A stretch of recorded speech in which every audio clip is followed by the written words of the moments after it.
Okay, so now we're going to use what we've learned so far to solve a matrix equation. Okay, so a matrix equation looks like this. X dot W equals Y. So here we have a 1 by 3 matrix, 1, 2, and 3. You can consider this the input. So this multiplied by a bunch of matrix elements, W, 3 times 4, will give you an output of a 1 times 4 array.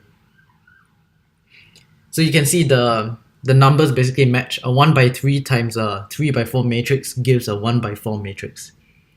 Whatever's in between basically vanishes, the 3 in this case. So the question is, how do you estimate this bunch of elements, W? Let's call W the weights. So how do you estimate the weights in this matrix given the input 1, 2, 3 and the output 38, 44, 50 and 56? That's the problem we're trying to solve. So if you recall the minimization problem that we talked about in 1 dimension and 2 dimensions, the algorithm is gradient descent, and this is basically what we do.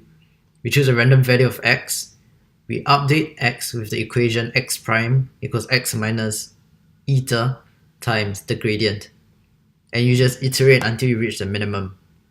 So how do you fit this minimization problem into the matrix equation? So this is the procedure. It's almost the same. So first you got to choose the random bunch of weights. We call it W predict, which is a bunch of elements that you basically initiate the W matrix with something. Then you calculate x dot W equals Y predict. So now you calculate something called the cost function. It's basically how far away your prediction is from the output that you want. So what you do is you do Y predict minus Y. Y is your actual output. So you subtract it and you square every element in that matrix, and you add it together. That's your cost function. So what we want to do is to minimize the cost function. You want Y predict to be as close as possible to your output Y.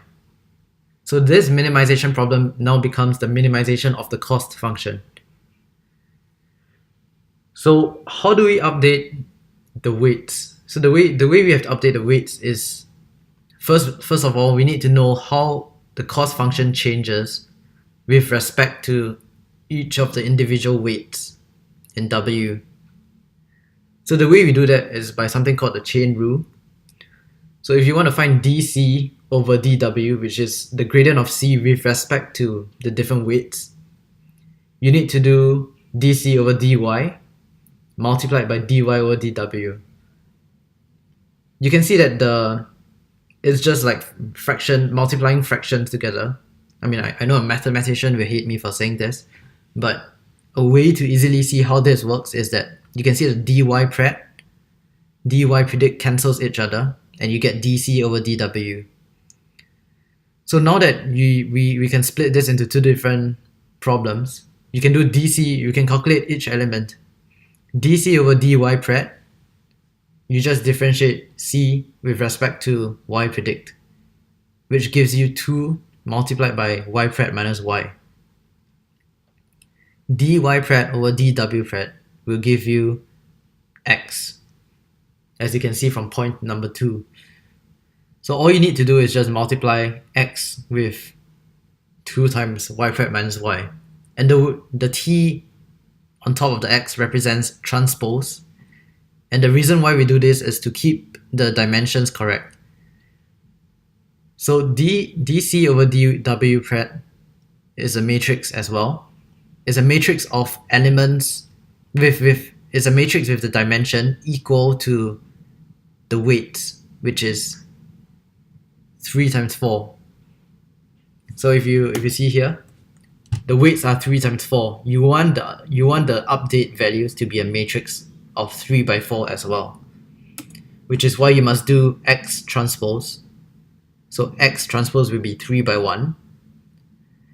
Y pred minus Y will be a matrix of 1 by 4. So this will give you an output 3 by 4, which matches the dimensions of the weights. So this basically gives you the updates for all the weights, all the weight elements in the matrix. And then you can apply the gradient descent formula, which is just W prime equals W minus eta multiplied by dc over dw pred. So if you look at the matrix equation again, what we want to do is to find the weights W. And we do so by first initiating a random bunch of weights and update it according to the formula we see in here. And yeah, that's about it.